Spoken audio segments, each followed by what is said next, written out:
चलो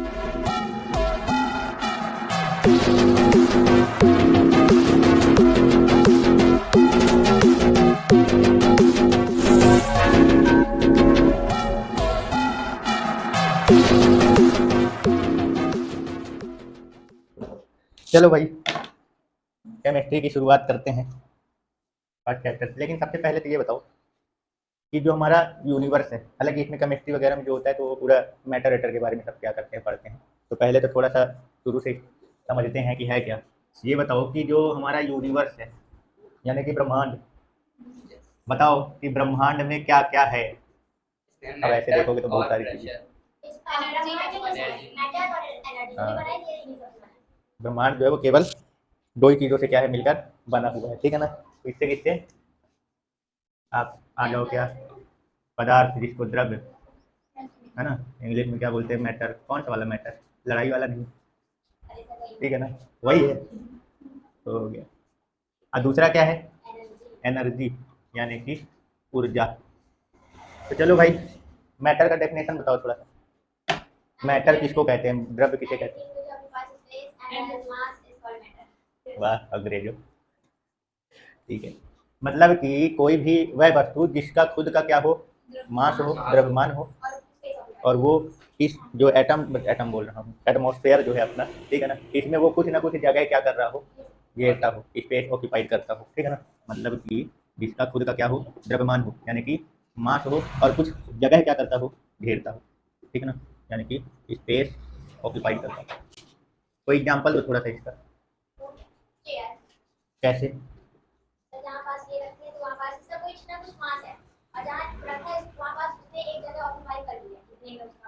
मतलब अभी जहाँ पे वो है उसकी जगह पे कोई दूसरा नहीं है, या उसकी जगह का, जैसे मान लो अभी जो अपना एटमॉस्फेयर दिख रहा है इसके चारों तरफ क्या है, गैसेस हैं, एयर है।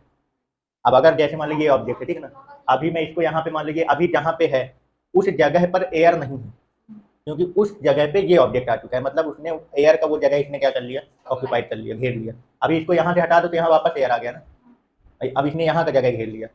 मतलब ये एक प्रकार का क्या है, मैटर है, पदार्थ, ठीक है ना। तो जो वस्तु जिसके पास खुद का क्या हो, मास हो, और जो थोड़ा बहुत जगह क्या करता हो, घेरता हो, स्पेस ऑक्यूपाई करता हो, उसको क्या बोलते हैं, मैटर।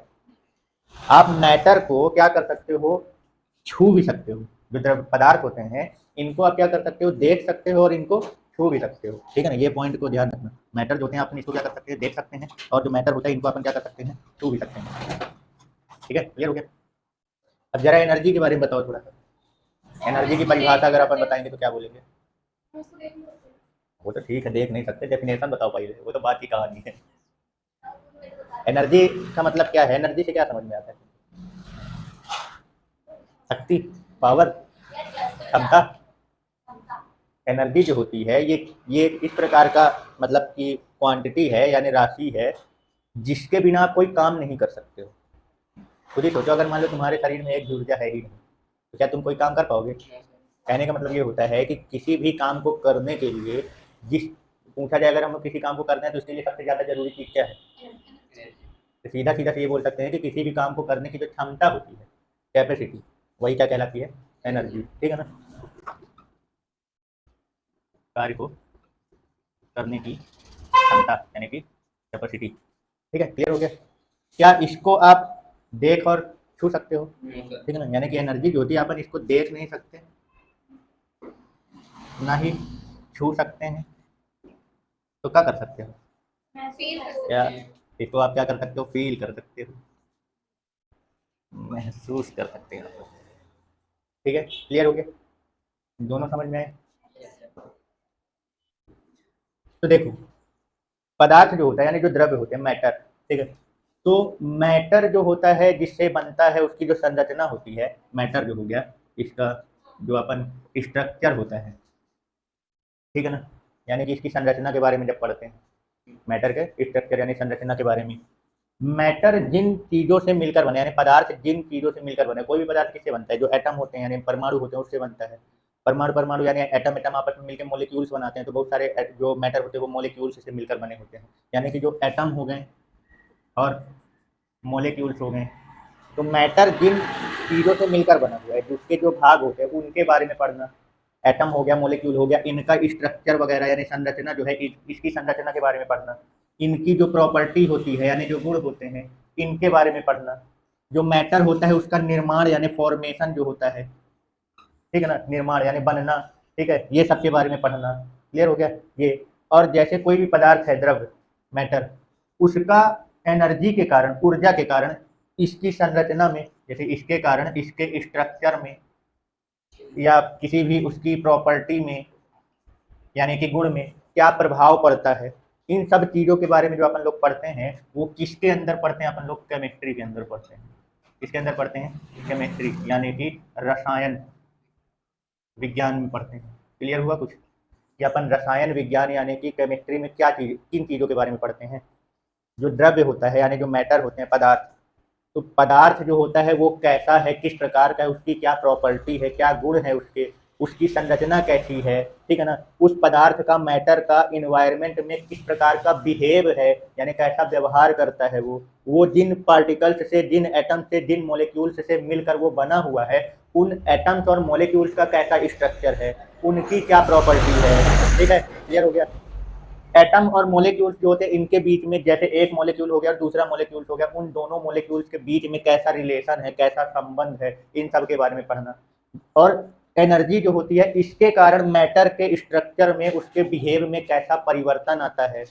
मैटर आपस में कंबाइन करके एक नए प्रकार का कोई भी दूसरा कंपाउंड वगैरह जो है वो बनाते हैं, तो वो क्यों कंबाइन होते हैं, उसके पीछे का रीजन क्या है, कंबाइन होकर किस प्रकार का नया प्रकार का जो भी कंपाउंड या यौगिक जो भी बनता है उसका कैसा बिहेव है।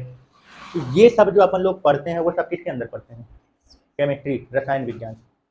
है समझ में? तो सीधा सीधा सा अगर एक शब्द में पूछा जाए कि रसायन विज्ञान है क्या, केमिस्ट्री क्या है, तो रसायन विज्ञान विज्ञान की वह शाखा है यानी साइंस का वह ब्रांच है जिसके अंतर्गत अपन मैटर, दो ही चीजों से मिलकर बना है मैटर और एनर्जी, ठीक है ना, तो जिसके अंतर्गत अपन मैटर की यानी पदार्थ के गुणों का, प्रॉपर्टी का, किसका?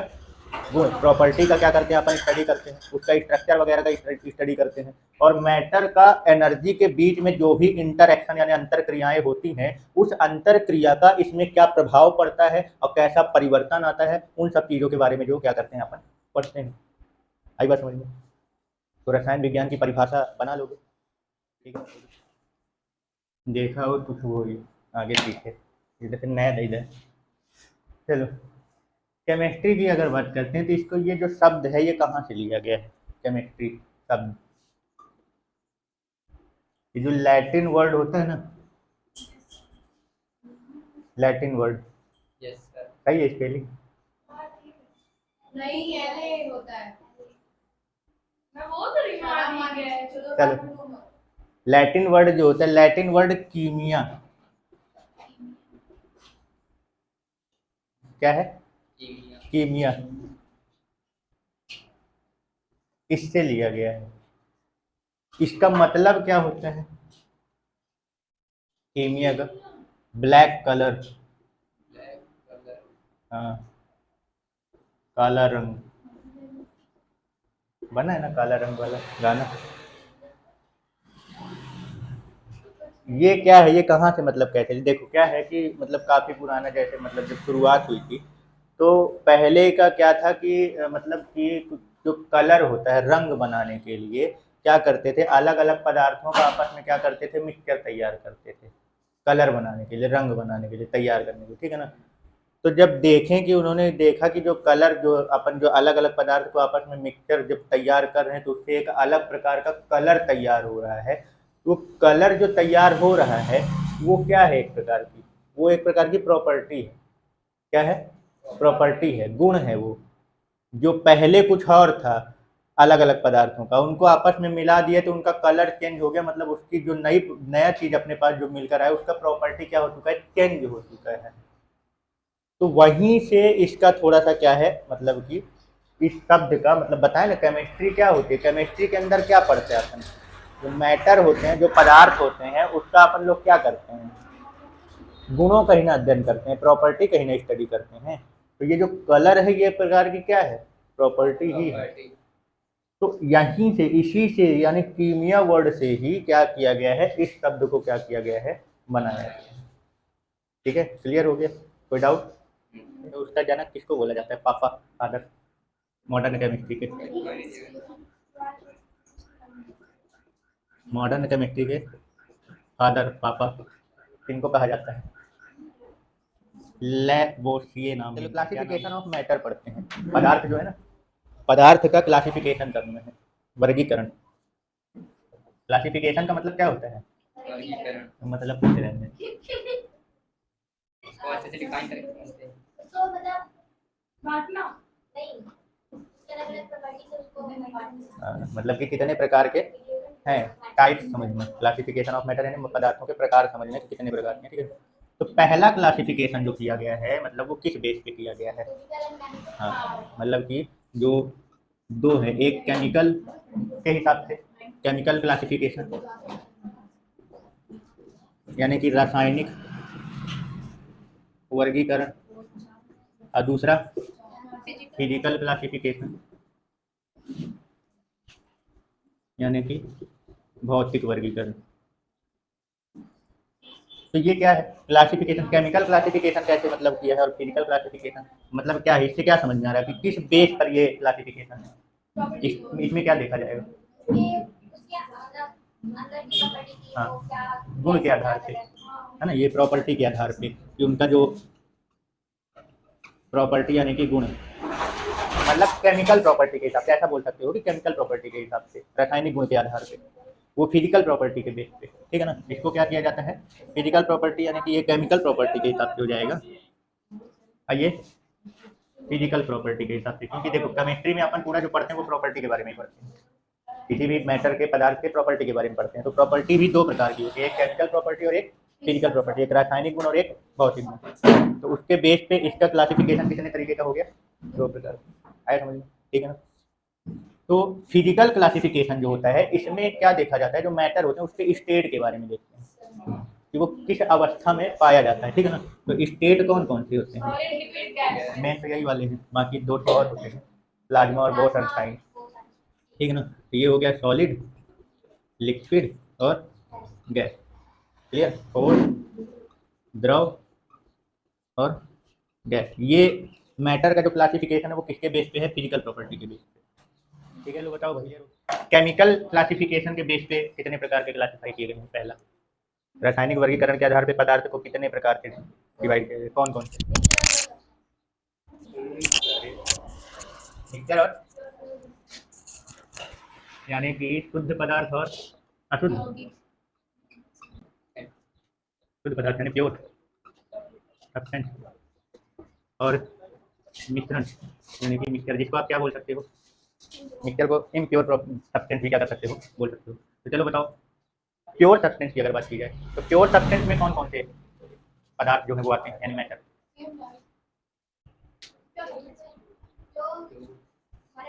प्योर, हमारा प्योर दो तो है, एक होता है एलिमेंट, तत्व, और दूसरा है यौगिक यानी कि कंपाउंड, ठीक है, क्लियर। तो प्योर सब्सटेंस जो होते हैं उसमें तत्व और यौगिक दो तरीके के, इनको दो भाग में डिवाइड किया गया, एलिमेंट और कंपाउंड। अब जरा बताओ कि एलिमेंट यानी तत्व किसे कहते हैं? उसमें एक ही तरह के एटम रहते हैं, जिसमें एक ही टाइप यानी सेम टाइप के एटम हो, और क्या बोल सकते हो, इसमें ये है कि जो एलिमेंट होते हैं इसको आप किसी भी फिजिकल या केमिकल मेथड द्वारा आप इसको और सरल पदार्थ में डिवाइड नहीं कर सकते, वो एलिमेंट में आते हैं, क्लियर हो गया, ठीक है ना। पहला चीज ध्यान रखना कि सेम टाइप के एटम होने चाहिए, ठीक है ना। और दूसरा चीज क्या ध्यान रखना कि किसी भी, चाहे फिजिकल मेथड हो, फिजिकल मेथड मतलब भौतिक विधि द्वारा कूट पीट के खमा गरम पुरम कर जो भी है ऐसा सिस्टम जो है उसके द्वारा आप नहीं कर सकते हो क्या, और सरल पदार्थ में और सिंपल मैटर में आप इसको डिवाइड नहीं कर सकते, चाहे फिजिकल मेथड ले लो या केमिकल रासायनिक विधि द्वारा ले लो। रासायनिक विधि मतलब समझ रहे हो, रिएक्शन वैक्शन करा के, ठीक है ना। उसको आप किसी भी फिजिकल या केमिकल मेथड द्वारा आप इसको और सरल पदार्थ में डिवाइड नहीं कर सकते, समझ गए। वो किसमें, वो कहलाते हैं एलिमेंट। और अगर कंपाउंड की बात की जाए, यौगिक की बात की जाए, तो ये जो होते हैं इसमें सेम टाइप के एटम नहीं होते हैं, इसमें सेम टाइप के एटम जो है वो नहीं होते हैं, डिफरेंट होते हैं, मतलब अलग अलग प्रकार के एटम से मिलकर बनता है, क्लियर हो गया। लेकिन इसमें जो आपके पास जो सब्सटेंस आएगा वो सेम रहते हैं, सेम मतलब मॉलिक्यूल उसको फिजिकल मेथड द्वारा आप जो है वो अलग नहीं कर सकते, लेकिन केमिकल मेथड द्वारा उनके जो एटम जिन एटम से मिलकर बना है उसको आप क्या कर सकते हो, अलग कर सकते हो। बात समझ में आ रही है क्या बोल रहा हूँ? मतलब कि इसमें मैंने क्या बोला, सेम टाइप के एटम नहीं होते, मतलब अलग अलग प्रकार के एटम से मिलकर बनता है। तो अब जो कंपाउंड है, यौगिक है, वो डिफरेंट टाइप के एटम से मिलकर बने हैं, लेकिन वो प्योर की लिस्ट में आता है। तो प्योर की लिस्ट में आता है तो आप इसको किसी भी फिजिकल मेथड द्वारा जो है वो अलग नहीं कर सकते, उसके जो भी जिन पार्ट से वो मिलकर बना है, यानी जिस भी एटम से मिलकर बना है, आप उन एटम्स को किसी भी फिजिकल मेथड द्वारा इसको क्या अलग नहीं कर सकते। लेकिन आप इसको केमिकल मेथड द्वारा, यानी कि जैसे रिएक्शन वगैरह करा के आप क्या कर सकते हो, कंपाउंड जिन भी एटम से मिलकर बना हुआ है उनको क्या कर सकते हो, अलग कर सकते हो। क्लियर हो गया?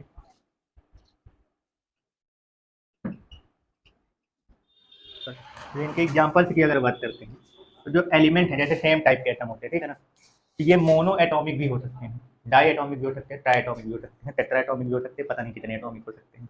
एग्जाम्पल है, ठीक है ना, एक ही प्रकार के एटम है, ये कन्फर्म है कि इसमें एक ही टाइप का एटम रहेगा, लेकिन एक होगा, दो होगा, तीन होगा, ये कोई कन्फर्म नहीं है, कितने भी हो सकते हैं। ठीक है, तो अब जैसे मान लो मोनो एटॉमिक की बात करते हैं, मोनो एटॉमिक एलिमेंट का मतलब क्या हो गया, जिसमें एक एटम हो। तो एक एटम वाले कौन से ऐसे एटम हैं जो एक ही, मतलब सिंगल, अकेला स्टेबल रहता है?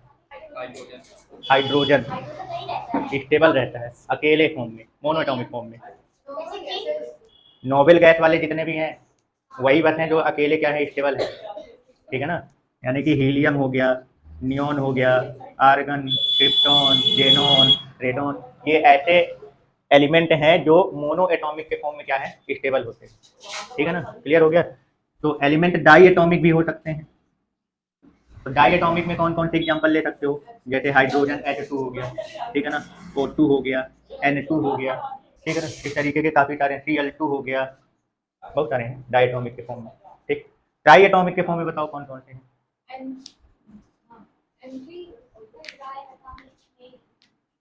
ओजोन सुने, ओजोन, O3, ठीक है ना। तो ट्राई एटॉमिक के फॉर्म में तो मतलब इस तरीके से आप देख सकते हो, चार चार के फॉर्म में भी होते हैं, पांच के भी फॉर्म में होते हैं, बस रहने क्या चाहिए, एक ही प्रकार के एटम। तो ये सभी को आप क्या बोलोगे, एलिमेंट ही बोलोगे, तत्व ही बोलोगे। आई बात क्लियर? यौगिक की अगर बात करें तो इसमें क्या रहेंगे, इसका एग्जांपल अगर बात करें तो इसमें डिफरेंट टाइप के एटम होने चाहिए। तो डिफरेंट टाइप के एटम में जैसे अपन एग्जांपल ले लेते हैं, H2O हो गया, है ना, CO2 हो गया, सल्फर डाइऑक्साइड हो गया, ठीक है ना, ये सब क्या है, कंपाउंड है। इसमें डिफरेंट टाइप के क्या है, एटम्स जो है वो यूज हो रहे हैं। लेकिन हम जब इनके अलग करने की बात आएगी तो इसको आप किसी भी फिजिकल मेथड द्वारा इसको अलग नहीं कर सकते। एग्जाम्पल के तौर पे अगर हम बात करते हैं, जैसे पानी ले लेते हैं, ठीक है ना, तब पानी को आप अगर गर्म करते हो, ये फिजिकल मेथड है, फिजिकल तरीका है, भौतिक विधि है गर्म करना वगैरह। तो ये जब आप पानी को क्या करोगे, गर्म करोगे ना, तो गर्म करके कभी भी आप पानी के पार्टिकल्स को अलग नहीं कर पाओगे। ठीक है ना, लेकिन अगर अपन इसको क्या करते हैं, थोड़ा इलेक्ट्रोलिटिक वाला पढ़ते हैं पानी में, इलेक्ट्रोलिटिक सुने हो, इलेक्ट्रोलिटिक रिएक्शन, दो इलेक्ट्रोड वगैरह लगा के फिर उसमें करंट यानी इलेक्ट्रिसिटी फ्लो कर देते हैं, तब उसके पार्टिकल, ये जो H2O है, इसके जो एटम है वो क्या हो जाते हैं, अलग हो जाते हैं। ठीक है ना, यानी कि ये भी प्योर सब्सटेंस में ही आते हैं। इसमें भले अलग अलग प्रकार के एटम पार्टिसिपेट कर रहे हैं, तो इसको अपन मिक्सर नहीं बोलते। बहुत से लोगों को कंफ्यूजन हो जाता है कि ये प्योर सब्सटेंस नहीं है, क्योंकि इसमें डिफरेंट टाइप के एटम मिल रहे हैं, इसलिए ये कैसा, इसको बोल देते हैं कि मिक्सचर, इसमें अलग अलग प्रकार के एटम मिल के बन रहे हैं, मतलब मिक्सचर है, जबकि ये मिक्सचर नहीं है, ये प्योर सब्सटेंस है। तो प्योर सब्सटेंस का जो प्रॉपर्टी है कैसे डिफाइन किया जाता है उसको ध्यान रखना। इसमें एक चीज़ और ध्यान रखना, ये ऐसे ही मतलब किसी भी नंबर में ये आपस में नहीं जुड़ जाएंगे। जैसे जो पानी है ना, तो पानी में जो हाइड्रोजन और ऑक्सीजन है, तो कोई भी कंपाउंड जब बनता है तो जिस भी एटम से वो मिलकर बन रहा है उनका रेशियो जो रहता है वो फिक्स रहता है, समान अनुपात में हमेशा। पानी तुम कहीं कभी ले लो, उसमें जो हाइड्रोजन और ऑक्सीजन का रेशियो होगा वो हमेशा 2:1 ही रहेगा, यानी 2 हाइड्रोजन और 1 ऑक्सीजन। कार्बन डाइऑक्साइड तुम कहीं से भी उठा लो, ठीक है ना, उसमें कार्बन और ऑक्सीजन का रेशियो 1:2 ही रहेगा। ठीक है ना, मतलब कि जो यौगिक होते हैं, कंपाउंड होते हैं, इसमें जो एटम होता है, जो भी पार्टिसिपेट करते हैं, तो इनका अनुपात जो रहता है वो समान रहता है, समान अनुपात, यानी फिक्स रेशियो या सेम रेशियो बोल सकते हो। ये नहीं कि बोर का पानी अलग ले लो और दूसरी जगह का पानी ले लो और दोनों का रेशियो निकालोगे तो दोनों का रेशियो अलग आएगा, ऐसा कुछ नहीं होगा। ठीक है ना, क्लियर हो गया? कंपाउंड किसको बोलते हैं, प्रॉपर्टी। ठीक है, डिफरेंट टाइप के एटम से मिलकर बना हुआ वो, फिजिकल मेथड द्वारा इनके एटम्स को अपन अलग नहीं कर सकते हैं, और जो एटम्स आपस में कंबाइन होकर कंपाउंड बना रहे हैं वो हमेशा सेम रेशियो में ही रहेंगे, समान अनुपात में रहेंगे, इनका रेशियो कभी भी चेंज नहीं होगा। अगर आप पानी की बात करें तो पानी कहीं का भी ले लो, उसमें हाइड्रोजन और ऑक्सीजन का रेशियो सेम रहेगा। क्लियर हो गया? ठीक है ना, तो इस प्रकार के जो सब्सटेंस होते हैं उनको क्या बोलते हैं, अपन कंपाउंड बोलते हैं। ठीक है, क्लियर? अच्छा ये बताओ क्या सभी सब्सटेंस को एलिमेंट बोल सकते हो? सभी सब्सटेंस थोड़ा दिमाग लगाना। एलिमेंट नहीं क्या सभी सब्सटेंस को एलिमेंट बोल सकते हो? नहीं नहीं नहीं बोल सकते। बाकी के लोग जो नहीं नहीं बोल रहे हैं उनको क्या दिक्कत है? कुछ कंफ्यूजन है? ये जो सब्सटेंस यानी पदार्थ है ये डिवाइड हुआ है ना दो में। भाई ये भी तो सब्सटेंस में ही आता है ना। कंपाउंड भी किस में आ रहे हैं? शुद्ध पदार्थ में ही आ रहे हैं, प्योर सब्सटेंस में ही आ रहे हैं। पर इनको क्या एलिमेंट बोल सकते हो? नहीं यानी सारे सब्सटेंस को अपन एलिमेंट नहीं बोल सकते, लेकिन क्या सभी एलिमेंट को सब्सटेंस बोल सकते हो? हाँ क्योंकि एलिमेंट सब्सटेंस के टाइप में आते हैं। ठीक है, क्लियर हो गया? तो ऐसे उल्टा उल्टा एलिमेंट को और आगे इसका कुछ डिस्क्राइब है? एलिमेंट को भी आगे क्लासिफाई किया गया। अच्छा, पीरियोडिक टेबल में जो पढ़ते हो तो उसमें कौन कौन? मेटल मेटल और हाँ। मेटल ठीक है ना, यानी कि जो एलिमेंट होते हैं उनको अपन क्या करते हैं और आगे क्या क्लासिफाई किया गया है, तो ये जो मेटल और नॉन मेटल होते हैं इसमें इसको क्या किया गया है, क्लासिफाई किया गया है, यानी कि धातु और अधातु में। तो ये ध्यान रखना, जितने भी मेटल और नॉन मेटल होते हैं वो सब के सब क्या हैं, एलिमेंट। इसलिए बोलते हैं ना, जो अपन पीरियोडिक टेबल पढ़ते हैं तो उसमें जितने भी हैं तो उनको अपन एलिमेंट बोलते हैं, तत्व। ठीक है ना, तो उनका जो मेन होता है, जो क्लास पूरा पीरियोडिक टेबल में जो एलिमेंट को रखा गया है उनको किस प्रॉपर्टी के बेस पे रखा गया है, मेटल और नॉन मेटल में। मिश्रण बताओ किसे कहते हैं? इसमें पहले डेफिनेशन बताओ मिक्सचर का। अच्छा, जो अलग अलग तरह के पदार्थ से मिलकर बना होता है और उनके जो पदार्थ होते हैं उनका कोई मतलब रेशियो नहीं होता है कि मतलब इसी रेशियो में होंगे, वो किसी भी रेशियो में होते हैं। मतलब जो मिक्सचर तैयार कर रहे हैं अपन, इसमें डिफरेंट टाइप के क्या रहेंगे, मैटर यानी पदार्थ। कंपाउंड में याद है कंपाउंड कैसा बना था? कंपाउंड में अलग अलग प्रकार के एटम, लेकिन उनको एक ही प्रकार का मतलब अलग अलग टाइप के एटम जो मिल रहे थे वो थे। ठीक है ना, समझना, कंपाउंड अलग अलग प्रकार के एटम से मिलकर बनता है। हाँ हाँ, लेकिन जो मिक्सचर होता है वो कैसे बनता है? जो कंपाउंड अपने पास आया ना, कंपाउंड कंपाउंड और एलिमेंट, कंपाउंड और एलिमेंट दोनों शुद्ध पदार्थ के ही प्रकार हैं। ठीक है ना, तो आप पूरा पदार्थ ही लेना है तुमको अलग प्रकार का। कंपाउंड भी हो सकता है, एलिमेंट भी हो सकता है। एलिमेंट भी मैटर ही है, प्योर मैटर है। एलिमेंट भी प्योर मैटर है और कंपाउंड भी प्योर मैटर में आते हैं। तो अलग अलग प्रकार के मैटर मतलब कि दो अलग अलग प्रकार के एलिमेंट ले लो, या दो अलग अलग प्रकार के कंपाउंड ले लो, या एक एलिमेंट ले लो और दूसरा कंपाउंड ले लो। ठीक है, तो सीधा सीधा का मतलब है दो अलग अलग प्रकार के अपने को क्या लेना है, सब्सटेंस यानी कि पदार्थ, मैटर। उनको जब आपस में अपन क्या करते हैं, मिलाते हैं, तो क्या तैयार होता है, मिश्रण, मिक्सचर। अब मिक्सचर कंपाउंड में भी हो रहा है और यहाँ पे भी हो रहा है, तो वहाँ और यहाँ में क्या डिफरेंस है? हाँ, यहाँ पे रेशियो जो है, जो आप जो अलग अलग प्रकार के, यानी यहाँ जो डिफरेंट टाइप के अलग प्रकार के पदार्थ को मिलाना मिक्सचर कहलाता है। ठीक है ना, लेकिन इनका जो रेशियो है वो फिक्स नहीं रहता। कोई दिक्कत? तो चलो इसका एग्जांपल वगैरह थोड़ा सा बताओ, कितने प्रकार के मिश्रण में टाइप जो होते हैं वो कितने प्रकार के? होमोजीनियस और हेट्रोजीनियस। तो बताओ कि होमोजीनियस और हेट्रोजीनियस किसको बोलते हैं? समांगी मिश्रण और विषमांगी मिश्रण,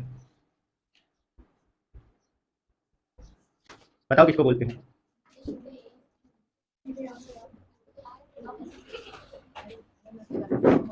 अच्छा, तो वो मुझे स्पेशल होता है, तो वो पूरा एकदम से मिक्स हो जाता है, उसमें हमें पार्टिकल्स पूरा एकदम से मिक्स हो जाता है, तो उसको अलग नहीं कर सकते हैं। जैसे मिक्स होने के बाद। हाँ, और जैसे नमक और शक्कर। एग्जांपल नहीं पूछ रहे हैं, पहले बेहतर डेफिनेशन बता अरे दो। पानी और शक्कर बोलने से नमक और शक्कर बोली। समांगी मिश्रण का मतलब ये होता है, देखो इसका नाम से क्लियर है, समान अंग। मतलब कि यहाँ पे जो अगर वैसे बोला जाए तो इसका मतलब ये है कि अपने पास जो मिक्सचर तैयार हुआ है उसमें आप कहीं भी कहीं से भी अब उस मिक्सचर का कोई भी हिस्सा देख लो आप, हर जगह पर जिन भी मतलब मैटर को आपने मिलाया है, उसमें एकदम मिक्स रहता है। हाँ, वो आपको हर जगह पर उसकी मात्रा एकदम बराबर दिखेगी। मतलब आप उस मिक्सचर में जिन भी लोगों को आपने मिला के मिक्सचर तैयार किया उसका आप डिफरेंस नहीं कर पाओगे कि कहाँ पे किसकी मात्रा ज़्यादा है, कहाँ पे किसकी कम है। ठीक है ना, मतलब सेम उनका जो मैटर का जो भी मैटर आपने मिलाया उसका अमाउंट जो रहेगा वो हर जगह क्या रहेगा, बराबर सेम फिक्स। लेकिन उसमें नहीं रहेगा। फिक्स जो है वो नहीं रहता है। पदार्थ की जो मात्रा है वो हर जगह बराबर नहीं रहती है। अब एग्जाम्पल अगर जैसे लेंगे अपन, जैसे मान लो पानी हो गया और पानी में शक्कर या नमक का शरबत बना लो। अब उसका जो मिक्सचर तैयार हुआ, अब उसके आप हर जगह पे कहीं पे भी देखो तो उसमें पानी और शक्कर की जो मात्रा है वो हर जगह बराबर मिलेगी। उसमें आप डिफरेंस नहीं कर पाओगे कि कहाँ पे शक्कर की मात्रा कम घुली है और कहाँ पे ज़्यादा। लेकिन अगर अपन यही पानी और मिट्टी का मिक्सचर तैयार करें तो वो आपस में पता चल जाएगा। मिला दो, थोड़ी देर के लिए रख दो, वो मिक्स हो जाता है। है ना। तो जो मिट्टी है वो क्या हो जाएगी, नीचे आ जाएगी। कुछ थोड़ा बहुत रहेगा पर वो कलर अपना ऊपर छोड़ देगा, लेकिन जहाँ पे ज़्यादा कलर दिखेगा वहाँ तुमको समझ में आ जाएगा कि यहाँ पे मिट्टी जो है पानी में ज़्यादा मात्रा में मिला हुआ है, और उसके ऊपर देखोगे तो धीरे धीरे कम होता जाता है। तो यहाँ पे मिट्टी की मात्रा पानी में हर जगह बराबर नहीं है ना, अलग अलग है ना। तो यानी इस प्रकार के मिक्सचर को अपन क्या बोलेंगे, विषमंग यानी हेट्रोजीनियस मिक्सचर। आया क्लियर समझ में कि होमोजीनियस मिक्सचर और हेट्रोजीनियस मिक्सचर की। जो होमोजीनियस मिक्सचर होता है इसी को अपन लोग विलयन भी बोलते हैं। विलयन यानी कि सॉल्यूशन। तो सॉल्यूशन एक प्रकार का क्या है, मिक्सचर है, ठीक है ना। अगर पूछ लिया जाए कि सॉल्यूशन को क्या आप एलिमेंट या कंपाउंड वगैरह बोल सकते हो, या सॉल्यूशन जो होता है वो प्योर सब्सटेंस में आता है कि नहीं आता, कुछ भी नहीं, ना एलिमेंट बोल सकते हो, ना सॉल्यूशन को कंपाउंड बोल सकते हो, ना ही प्योर सब्सटेंस बोल सकते हो। ये किसके लिस्ट में आता है, मिक्सचर यानी कि इम्प्योर सब्सटेंस में आता है, ठीक है ना। अब उसमें भी दो प्रकार के हैं, होमोजीनियस और हेट्रोजीनियस। तो हेट्रोजीनियस मिक्सचर को भी आप सॉल्यूशन नहीं बोल सकते। कौन से वाले मिक्सचर को आप सॉल्यूशन यानी विलयन बोलोगे, जो होमोजीनियस वाला है, समझ गए, ठीक है क्लियर।